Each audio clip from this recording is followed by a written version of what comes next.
Est-ce que ça vous dirait de résoudre une enquête? Mais pas n'importe quelle enquête, non. Parce que le mystère qu'on va essayer d'élucider va nous conduire à un endroit qui a la fâcheuse habitude de donner vie à des trucs qui, normalement, n'existent que dans nos pires cauchemars. Et que ce soit clair, je suis pas très fan de tout ce qui touche au paranormal, mais je me suis naïvement dit qu'au pire, c'est juste un dessin animé. Ça va gentiment rester aux fantômes qui apparaissent de temps en temps. Allez, au pire, un vampire ou deux. Mais ils vont pas non plus montrer des trucs trop glauques, genre des bouts de corps humains découpés à des gamins.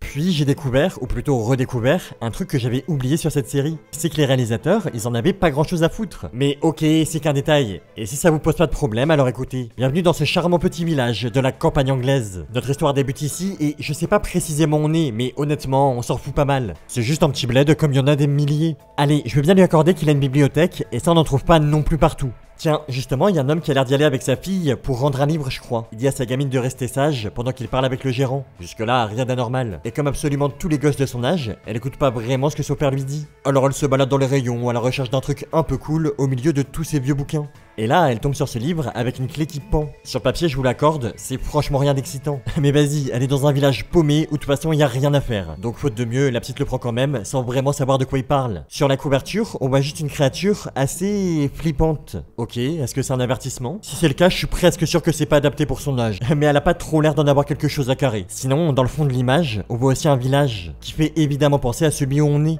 Et c'est tout. Enfin, il y a une lune, mais croyez-moi, c'est rien d'important. Au final, cette couverture, je crois qu'elle essaie de nous dire de pas ouvrir le livre. Sauf que quand tu dis à qui que ce soit de pas faire un truc, bah il a juste trop envie de le faire. Et ça, c'est encore plus vrai quand t'as 10 piges. Alors notre petite curieuse prend la clé, elle la met dans la serrure, et... ça, c'est le genre d'enquête qui vous attend si vous décidez de suivre Martin Mystère.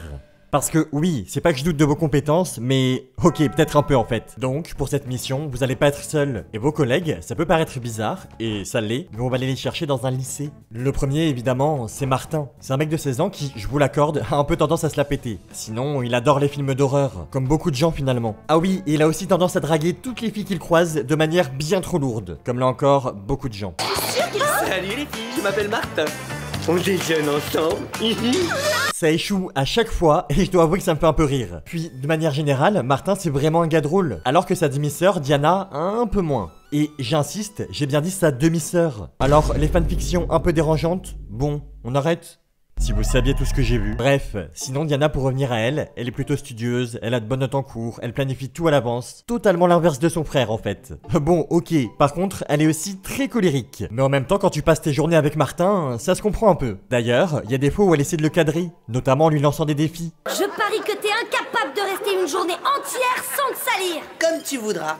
Mais je te préviens, le perdant, ou plutôt la perdante, devra faire à Java un massage des pieds. Massage pied aussi bon. Logiquement, là, vous avez deux questions. Déjà, pourquoi il parle au mec qui s'occupe du self comme si c'était leur pote? Et ensuite, pourquoi il s'exprime comme si c'était un homme des cavernes? Bah, parce que c'est effectivement leur ami et qu'il vient vraiment de la préhistoire. Ouais, va falloir que je vous explique comment un homme vieux de plus de 20 000 ans a pu survivre jusqu'à aujourd'hui. Mais plus tard. Parce que, au cas où vous l'auriez oublié, on a une petite fille à sauver. Et ces trois que vous voyez là, c'est notre équipe d'enquêteurs. Ils viennent justement d'être mis au courant de la disparition d'une enfant, alors la montre de Martin s'active et un portail s'ouvre. Un portail vers où? Le Centre, une organisation qui s'occupe de régler tous les phénomènes paranormaux qui apparaissent. Comme vous pouvez le voir, il y a beaucoup d'aliens qui bossent là-bas, notamment celui-ci. Billy, c'est vraiment le bon pote, toujours prêt à aider si t'as besoin. Alors que elle est beaucoup plus stricte. Et en même temps, c'est normal, c'est la chef du centre, donc elle peut pas vraiment se permettre de déconner. Sauf la nuit tombée, mais ça, c'est une autre histoire. Son prénom, c'est Olivia, mais nous on va l'appeler Mom, pour manager de l'organisation Mystère. Mom donc, elle est plutôt belle, très intelligente et peut-être un poil froide. Genre, elle hésite pas à tirer sur un hamster avec un pistolet laser. Sérieux meuf, tu fais quoi? C'est elle qui explique à nos agents quelle va être leur prochaine mission. Puis c'est parti, direction l'Angleterre. L'enquête débute, notre petite équipe cherche des indices, et au bout d'un moment, il tombe sur cette espèce de liquide verdâtre. Qu'est-ce que c'est?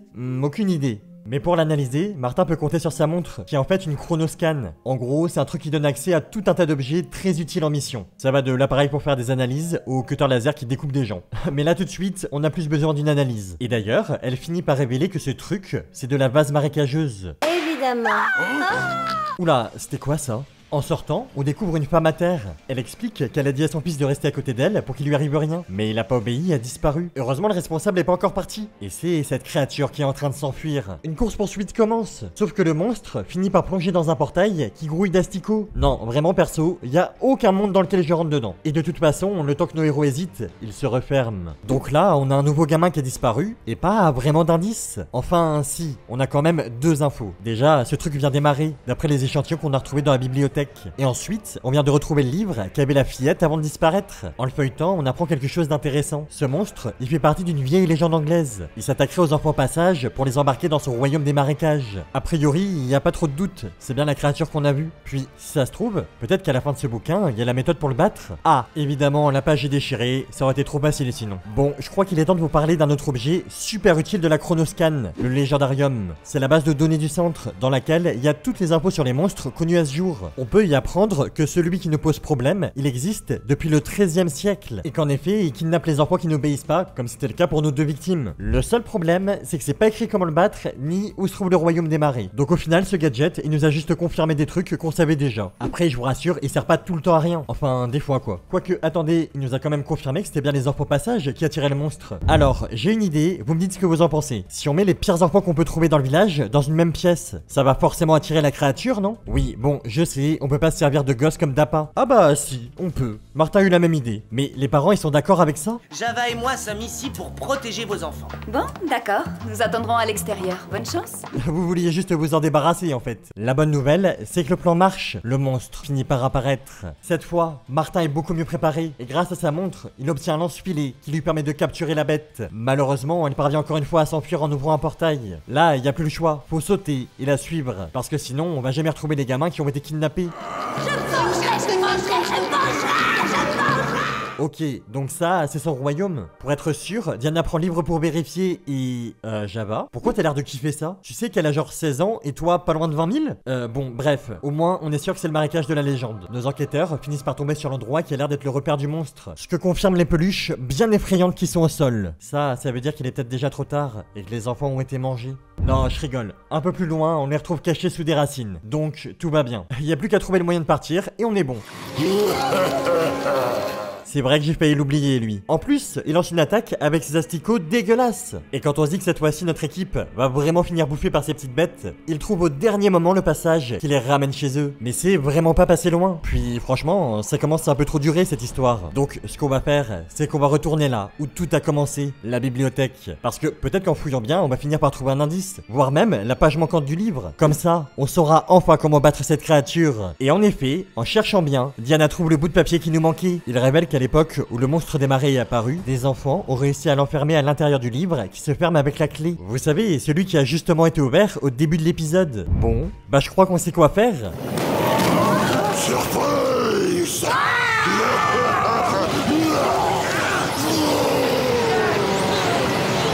Piégé. Notre petit village est sauvé. Plus aucun enfant ne sera kidnappé.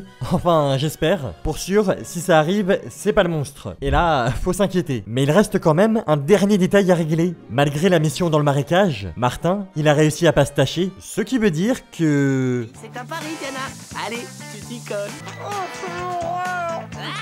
À partir de là, toutes les journées se ressemblent un peu. Ça commence par la vie au lycée, puis Mom les appelle et les envoie un peu partout dans le monde. L'enquête commence, il y a de la bouillasse verdâtre, vraiment presque tous les monstres en laissent, je sais pas pourquoi. Puis à la fin, ils trouvent la créature, la battent, et bravo à tous, l'épisode est terminé. D'ailleurs, s'il y a beaucoup de méchants pas vraiment intéressants, comme cette espèce de gros tas de morve, il y en a d'autres qui le sont beaucoup plus. Par exemple, ce loup-garou, ou même ce dragon. Mais celui sur lequel j'aimerais qu'on s'arrête, c'est elle. Dans l'idée, c'est juste une vampire. Donc jusque-là, rien d'étonnant. Sauf qu'elle veut absolument que Martin en devienne un aussi. Et elle y arrive. Si elle s'est donné autant de mal, c'est pas pour rien. Notre enquêteur, c'est le descendant de Gérard de Montaigne, l'ancien chef d'un clan de vampires. Vous avez bien compris, notre Martin, c'est un peu un monstre. J'avoue qu'il ressemble peut-être pas à Dracula, mais quand même, je trouve l'info trop cool. Mais Diana et Java lui rendent sa forme humaine, et plus personne va en parler. Ouais, c'est un peu décevant. Pour se réconforter, je vous avais dit qu'on parlerait de l'histoire de Java, et je pense que c'est le moment. Justement. En plus, elle est intéressante. Au départ, il était exposé dans un musée, et quelqu'un l'a réveillé en voulant recréer un monde jurassique. Posez pas de questions. Le truc, c'est qu'un homme des cavernes dans la nature, c'est évidemment super dangereux. Alors le centre a été obligé de l'enfermer. Et c'est vrai qu'à l'époque, il ressemblait pas du tout au mec calme qu'on connaît aujourd'hui. Mais Martin l'a quand même trouvé cool, alors il l'a libéré. Ils sont devenus potes, puis après un petit relooking, c'est bon, il pouvait vivre normalement avec nous. Java a carrément pu devenir un agent du centre et avoir le droit à une couverture en tant que concierge dans le lycée des héros. Un homme préhistorique entouré de gamins.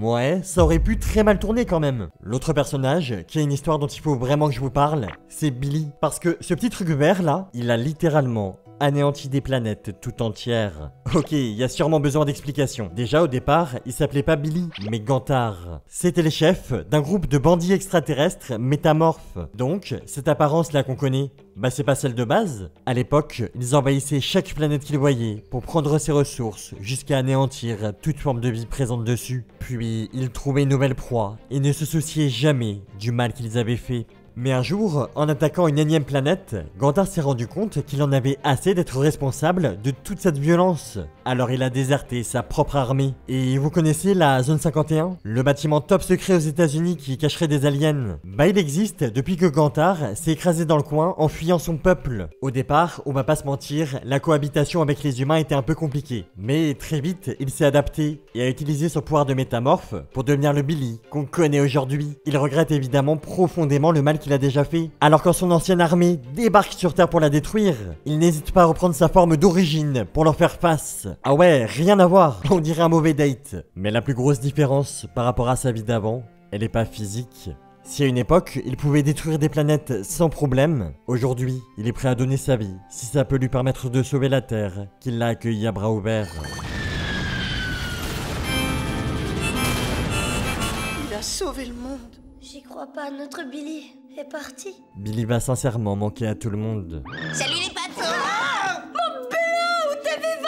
Ah non, il y avait un siège éjectable. Bah, c'est cool. Et un peu facile. Sinon, avec tout ça, je me rends compte que les seules personnes dont on sait pas grand chose, c'est Martin et Diana. Alors que c'est quand même eux, les personnages principaux. Bon, déjà comme je vous l'ai dit, ils ont le même père, Gérard Mystère. Il est zoologiste et archéologue. J'ai vérifié et c'est des métiers qui demandent des doctorats. Et le mec en a 2 sans problème. On parle quand même de 16 ans d'études. Et je l'ai peut-être pas précisé, mais Martin, il est pas trop scolaire contrairement à sa sœur. Donc forcément, il y a quelques tensions. Surtout que son père, il est pas du tout au courant de l'existence du centre, ou même du paranormal. Lui, c'est un homme de science, donc tout ça, il y croit absolument pas. Ce qui fait qu'il voit un peu son fils comme un gamin et un raté. Il a carrément envie de l'envoyer dans une école militaire pour lui apprendre à être un peu plus mature. Mais finalement, il découvre les activités de Martin. Une console de jeu, je ne suis pas idiot. Martin, comment un garçon intelligent, voire brillant comme toi, peut-il perdre son temps en de telles futilités, en de telles stupidités? Il est con lui, hein. Mais il est drôle, très drôle. Puis après s'être fait attaquer par un gros ver et sauver les fesses par son fils, là il commence à se dire que finalement, c'est peut-être lui qui est en tort dans l'histoire. Ouais, perso, je t'aime quand même pas. Sinon, entre 2 enquêtes parfois vraiment dégueu, je veux dire, il y a quand même des oreilles découpées et des asticots qui se baladent dans le corps des personnages principaux. Ah, et il y a aussi des scènes horribles, mais pour d'autres raisons. Ah, recule, femme, je vais la soulever. Marcus, je peux tremper le doigt. Et moi, te faire enrager, j'adore. Vous êtes frères et sœurs, arrêtez ça. Bref, si on passe au-dessus de ça, on arrive à découvrir de nouveaux personnages très cool. Le premier que j'ai en tête, c'est Marvin, un mec qui ressemble énormément à Martin. En fait, ils sont même carrément pareils, que ce soit physiquement ou même dans tout le reste. Sauf que lui, il a du succès auprès des filles, notamment Diana. On va rien dire. Évidemment, ça énerve pas mal Martin. Surtout que Marvin va découvrir l'existence du centre et devenir un de ses agents. Donc, il y a une compétition permanente entre les deux, ce qui va finir par agacer Mom, parce que un seul Martin, c'est déjà beaucoup, mais 2? Non, là c'est pas possible. Du coup, la nouvelle recrue va finir au placard en Antarctique. Ah ouais, là c'est radical. Puis finalement, pendant une mission commune, Martin se rend compte que malgré leur rivalité, c'est un bon agent. Donc il va voir Mom pour lui dire que tout compte fait et ce serait pas mal de le réintégrer. À partir de là, ils sont plus ou moins potes, mais ils font chacun leur vie de leur côté. Je peux juste vous dire que Marvin va bosser à Hawaï, puis au Canada, mais c'est pas très intéressant. Alors que elle, elle s'appelle Kathleen et il y a beaucoup de choses à dire à son sujet. Bon, déjà, Martin essaie de la draguer, mais on a l'habitude. Sauf que cette fois, il se fait pas du tout dégager. Faut dire qu'elle aussi, elle est fan de films d'horreur et de jeux vidéo. Et globalement, ils ont énormément de points communs. Tellement qu'ils finissent par sortir ensemble. Comme quoi, tout peut arriver. Le truc, c'est que quelques jours plus tard, Martin loupe un rendez-vous et... Ah, salut Kathleen, je suis prêt, je passe te chercher tout à l'heure. Mais qu'est-ce que... Mais pas du tout. Mais non, j'avais pas oublié notre rendez-vous d'hier soir. Allô? Allô? Ouais, ça aurait été rapide, mais au moins, il a pas l'air trop triste. D'ailleurs, est-ce que vous savez qui c'est, sa prochaine petite amie? Parce que oui, il va y en avoir une autre. Mais le plus dingue, c'est que c'est quelqu'un qu'on connaît tous, et qu'on n'aurait pas trop imaginé voir avec lui. Oui, Martin va avoir une relation avec Clover des Totally Spies. Vraiment, il n'y a aucune blague. Ils se sont rencontrés pendant une enquête, et le courant est tout de suite très bien passé. Alors oui, c'est vrai que ça va être extrêmement court, genre vraiment en quelques minutes. Mais c'est bien arrivé. En vrai, je trouve ça fou, mais pas autant qu'apprendre que Jerry et Mom ont sûrement eu une relation et sont toujours très proches. Jerry, moi aussi je suis étonnée. On ne s'est pas revu depuis la conférence des organisations secrètes à Venise, il y a 3 ans. Était-ce à Venise ou à Oslo? Voilà, maintenant, vous aussi vous devez vivre en sachant ça. Bon, c'est vrai que je commence à aller loin. Alors que ce que vous voulez sûrement savoir, c'est comment se termine Martin Mystère. Est-ce qu'il y a une vraie fin? Il y a bien un moment où nos héros trouvent le portail entre notre monde et celui des enfers. C'est par là que sont passés tous les monstres qu'on a vus jusque-là. Donc logiquement, si on le referme, tout est fini. Le plus fou, c'est que nos agents y arrivent. Toutes les créatures sont aspirées, puis scellées. Après ça, Mom récupère la chronoscan de Martin. Parce que s'il n'y a plus de phénomènes paranormaux, alors le centre n'a plus de raison d'exister. Là, on se dit que ça y est, tout est terminé. Puis, on voit un fantôme débarquer dans le bureau quand il n'y a plus personne. Et l'épisode d'après, tout reprend comme s'il s'était rien passé. Alors oui, le spectre a sûrement réussi à ouvrir le portail, et là on doit être quelques temps plus tard. Mais c'est quand même super frustrant qu'on n'ait pas d'explication. Non, en réalité, si on veut une vraie fin, il faut faire un petit bond dans le temps. À ce moment-là, quelques trucs ont changé, comme Billy qui a pris forme humaine pour essayer d'avoir une vie d'ado normale. Attends, t'es un ado? Mais t'avais quel âge quand tu t'amusais à détruire des planètes? Sinon, le truc qui a changé, c'est que nos héros, ils ont grandi. Diana commence même à recevoir des demandes de fac qui aimeraient bien qu'elle les intègre.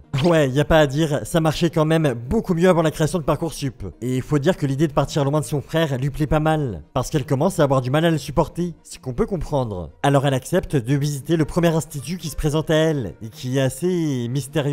Normalement, elle les connaît tous, mais lui, jamais entendu parler. Une fois sur place, c'est la bonne surprise. C'est beau, c'est grand, c'est tout ce dont elle rêvait. Diana fait même la rencontre d'Octavia, la directrice. Elle lui explique que c'est une école spécialisée dans le paranormal, et que ça fait un petit moment qu'ils l'avaient repérée. Ils veulent tellement la recruter qu'ils sont prêts à la prendre maintenant, même si elle n'a pas terminé son lycée. Si elle dit oui, elle aura même le droit à sa propre chronoscan. Alors, tu es avec nous? Quand est-ce que je commence? Octavia ajoute que son objectif principal, c'est de créer une coexistence pacifique entre les monstres et les humains. Je sais pas comment un truc comme ça c'est possible. Mais écoutez, Diana y croit. Dans la journée, ses valises sont faites. Elle a même écrit une lettre de démission au centre. Ah ouais, elle en avait vraiment marre de son frère. Puis, je pense qu'elle a surtout envie de faire ses preuves. Parce que jusque-là, elle était un peu dans l'ombre de Martin. Et je pense qu'elle a envie de prouver à tout le monde qu'elle aussi, c'est une bonne agent. Et elle a raison. Pendant une mission qu'elle fait pour le compte de l'institut, elle croise son frère et repart avec le monstre sans qu'il ait le temps de réagir. Elle se permet même de l'humilier au passage. Mais là, j'ai quand même quelques questions. Déjà, que va faire Octavia avec ce monstre? Puis comment elle va faire pour réaliser son rêve de cohabitation? Et bah, en descendant dans les sous-sols de l'institut avec Diana, on peut voir qu'elle extrait l'essence vitale des monstres grâce à une machine très étrange. Pourquoi elle fait ça? Pour créer une créature suprême, pour devenir puissante et se venger. Oui, se venger. De qui? On verra ça plus tard.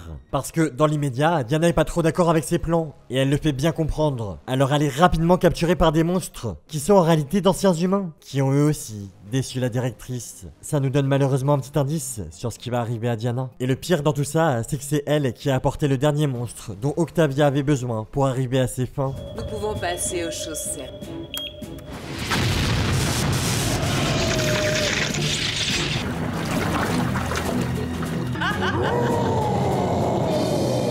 Puis Diana est placée dans une machine et un liquide vert commence à couler. Le niveau monte, elle sait qu'elle est condamnée. Elle ne peut faire qu'une toute dernière chose, envoyer un message à son frère pour lui dire de venir avant de totalement disparaître.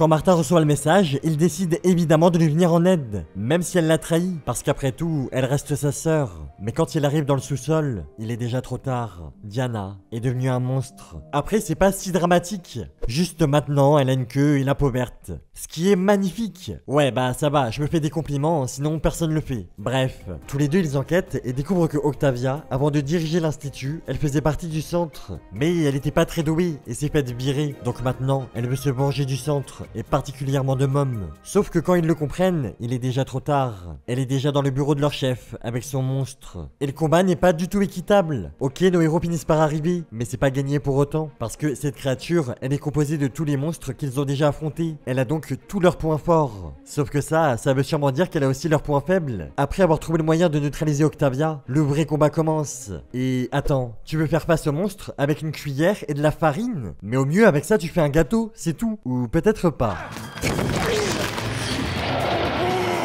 La dernière fois où je l'ai vérifié, les loups-garous détestaient l'argent.